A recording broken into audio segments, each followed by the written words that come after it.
നിങ്ങളുടെയൊക്കെ കാര്യങ്ങള് അതിനുള്ള അറേഞ്ച്മെന്റ് ഞാൻ എനിക്കറിയാം സാറിന്റെ മനസ്സ്. സാറ് ഒന്നും അങ്ങനൊന്നും പറയണ്ട. അപ്പൊ ഏൽപ്പിച്ച എല്ലാം ഭംഗിയായിട്ട് എനിക്കറിയാം. അവിടെ അത് ചെയ്തിട്ടുണ്ടെങ്കിൽ ബാഹുബലിയെ പുഷ്പം പോലെ ചെയ്യാൻ പറ്റും. സാറിന് വേറൊരു കാര്യം കൂടെ ഞാൻ പറയാം. മൊയ്തീൻ ഇട്ടിരിക്കുന്നത് സാറിന്റെ റൂം ഇവിടെ ഇട്ടിരിക്കുന്നത് സാറിന്റെ 416, കൊച്ചിന്റെ 516, മുകളിലത്തെ നിലയല്ലേ സാറേ. എന്നെ ഏൽപ്പിച്ച സാറിന്റെ റൂമിന്റെ അപ്പുറത്ത് കൊച്ചിന്റെ റൂം.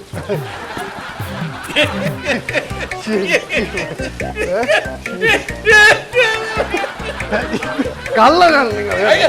അതല്ല സാറേ, മറ്റേ ഇത് മുകളിലോട്ട് സാറ് പോണ കാണുമ്പോ ആൾക്കാർക്ക് തെറ്റിദ്ധാരണ വരും.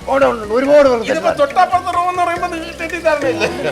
നിങ്ങൾ സംസാരിക്കാനും ഒക്കെ കാണുമല്ലേ സാറേ നിങ്ങൾക്ക്? സംസാരം മാത്രമേ ഉള്ളൂ. അത്രേ ഉള്ളൂ. എനിക്ക് അറിഞ്ഞൂടെ കൊള്ളാം ഇത് എന്റെ കൊച്ചേ, എനിക്ക് അറിഞ്ഞൂടെ. സംസാരം മാത്രമേ ഉള്ളൂ, അല്ലാതെ വേറെ ഒന്നുമില്ല. അല്ല, ഇതിപ്പോ എങ്ങനെ ഇത് നേരെയാക്കാൻ പറ്റുമോ? അത്തരത്തിൽ നാക്കിത്തരാം. കാര്യം എല്ലാം ഒരു ചിട്ടയായിട്ട് ഇവിടെ നടക്കണം. നമുക്ക് ഈ പടം റിലീസ് ചെയ്യണം. ഡയറക്ടർ എന്റെ അടുത്ത് ബാഹുബലിയുടെ കാര്യമാണ്. അവിടെ പ്രഭാസ് എങ്ങനെയാണ്, രാജമൗലി എങ്ങനെയാണ്, ഇയാൾ ആരെന്നാ ഞാനും ആലോചിക്കും. ഇയാൾ അവിടെ ഇരുന്ന് ഇയാൾ താരതമ്യം ഇയാൾ എന്തെങ്കിലും ഒരു കുതിരയെ വെച്ചൊരു പടം എടുത്തിട്ടുണ്ട്. ഒരു കുതിര കഴുതയെ വെച്ചെടുത്തിട്ടുണ്ട്. അല്ല, എന്തെങ്കിലും ആടിനെ വെച്ചെടുത്തിട്ടുണ്ട്. ഒരു മൃഗങ്ങളോ പക്ഷികളെയോ അങ്ങനെ എന്തെങ്കിലുമൊക്കെ എടുത്തൊരു അനുഭവം വേണ്ട, എങ്കിലല്ലേ നന്നാവുള്ളൂ പടം. രാജമൗലി സാറിന് തൊഴണ്ടേ സാറേ? പിന്നെ കാര്യം തീർച്ചയായിട്ടും എന്തൊരു സാറേ, എന്തൊരു കഴിവല്ലേ സാറേ. അവിടത്തെ ആ എക്സ്പീരിയൻസ് വെച്ച് എന്റെ ഈ പടം എങ്ങനെയെങ്കിലും ഒന്ന് റെഡിയാക്കി ഒതുക്കി തരാം സാറേ. ഈ പടം ഞാൻ ഒരു പരുവത്തിലാക്കി തരും. രാമേഷന്റെ എനിക്ക് അധികാരം എന്നെ ഏൽപ്പിക്കണം. നിങ്ങളുടെ രണ്ടുപേരുടെ കാര്യം ഞാൻ ഏറ്റു. 416 അത് നിങ്ങൾ പറഞ്ഞാൽ സംസാരമില്ലേ ഉള്ളൂ. അതേ ഉള്ളൂ. എനിക്കറിയാം.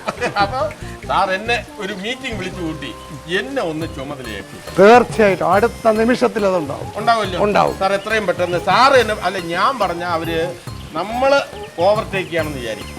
ഇത് എന്റെ പരിധിയിൽ നിന്നുകൊണ്ട് ഞാൻ താങ്കൾക്ക് എല്ലാ അധികാരവും തരാം. എങ്കിൽ സാറിന് ഞാൻ എന്റെ അധികാര പരിധിയിൽ നിന്നുകൊണ്ട് എല്ലാ ഒത്താശകളും ചെയ്തു തരും. സാറിന് എല്ലാ സൗകര്യങ്ങളും ഞാൻ ചെയ്തു തരും. സാർ എന്തായിരുന്നാലും പെട്ടു. പിന്നെ സാറിന്റെ വീട്ടിൽ ഞാൻ ചെന്ന് പറയും സാറ് വളരെ ഡീസന്റ് ആണ്. അങ്ങനെ പറയണല്ലേ? അവർക്കിപ്പോ സംശയത്തിരിക്കുക. ഞാൻ പറയും സാറ് ഡീസന്റ് ആണ്. സാറ് നായികയുടെ അടുത്ത് അപമര്യാദയായി പെരുമാറിയിട്ടില്ല. സാറ് നായികയുടെ അടുത്ത് സംസാരിക്കുന്നത് സീനിന്റെ കാര്യങ്ങളാണ്, അല്ലാതെ വേറെ ഒന്നുമില്ല. സാറ് അങ്ങനെയല്ലേ ഉള്ളൂ. അത്രേ ഉള്ളൂ. ആ രീതിയിൽ സഹോദരി പോലെ ഒന്ന് ചുമ്മാ കള്ളം പറഞ്ഞേക്കാം. ഭാര്യയുടെ അടുത്ത് ഇത് സഹോദരി പോലെയാണ് പെരുമാറുന്നതെന്ന് കള്ളം പറഞ്ഞേക്കാം. അതെ, അതിന് ഞാൻ അവിടെ ഭാര്യയുടെ അടുത്ത് അങ്ങനെ പറയണല്ലോ സേഫ്. നിങ്ങൾ തമ്മിൽ വേറെ ഒന്നുമില്ലെന്ന് എനിക്കറിയാം. അപ്പൊ സാറിന്റെ വൈഫിനെ ഞാൻ എന്നെ കണ്ടു പറഞ്ഞേക്കാം. ഇന്ന് വേണ്ട, ഞാൻ അടുത്ത ദിവസങ്ങളിൽ പറയാം. ഒന്ന് മനസ്സൊക്കെ ഒന്ന് ശരിയായിട്ട് എനിക്കിപ്പോ ആകെ ഒരു സാർ ടെൻഷൻ അടിക്കണ്ട. ഞാൻ വൈഫിനെ കണ്ട ആ വീട്ടിലെ കാര്യങ്ങൾ ഞാൻ റെഡിയാക്കിക്കോളാം.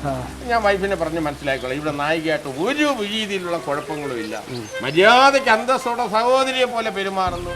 സാറ് ഈ സ്വന്തം സഹോദരിയോട് പെരുമാറുന്ന രീതിയിൽ കണ്ണ് നിറഞ്ഞ് ഞാൻ കണ്ടിട്ടുണ്ട്. ഞാൻ അടിച്ചോളാം. ചുമ്മാ കിടക്കട്ടെ. ഈ പെണ്ണുങ്ങളുടെ മനസ്സിൽ ഈ സംശയത്തിന്റെ തീപ്പൊരി കിടന്നാൽ വലിയ കുഴപ്പം. ഞാൻ അവിടെ ചെന്ന് ഇതെല്ലാം അങ്ങ് മാറ്റും. സാറിനെ ഒരു ഞാൻ പറഞ്ഞുതരാം, സാറിനെ ഒരു മഹർഷിയായിട്ട് ഞാൻ അവതരിപ്പിക്കും, ഒരു സന്യാസിയായിട്ട് അവതരിപ്പിക്കും. അതോടെ ഏറ്റവും ഡീസന്റ്. പിന്നെ സാറിപ്പോ കടം വാങ്ങിച്ചിട്ടില്ലേ? ഈ കടമൊക്കെ വീട്ടാനുള്ള ഏർപ്പാട് ഞാൻ ചെയ്യാം. സാർ സ്വർണ്ണം പണയം വെച്ചിരിക്കല്ലേ? അതെല്ലാം നമുക്ക് തിരികെടുക്കാം. സാർ എല്ലാം തിരിച്ചെടുക്കാം. സാർ എന്നെ ഏൽപ്പിച്ചാൽ മതി. ബാഹുബലി രാമകൃഷ്ണനെ ഏൽപ്പിച്ച ബാഹുബലി ജയിച്ചില്ലേ? അതുപോലെ ബാഹുബലിയുടെ അടുത്ത ഭാഗമുണ്ട് സാറേ. മീറ്റിംഗ് വിളിച്ചു കൂട്ടുമ്പോൾ അതിന്റെ കഥകളൊക്കെ ഞാൻ പറഞ്ഞു കൊടുക്കാം. സാർ എത്രയും പെട്ടെന്ന് മീറ്റിംഗ് വിളിച്ചു കൂട്ടല്ലോ. തീർച്ചയായിട്ടും ഇനി ഒന്ന് പറയണേ. വളരെ ഉപകാരം.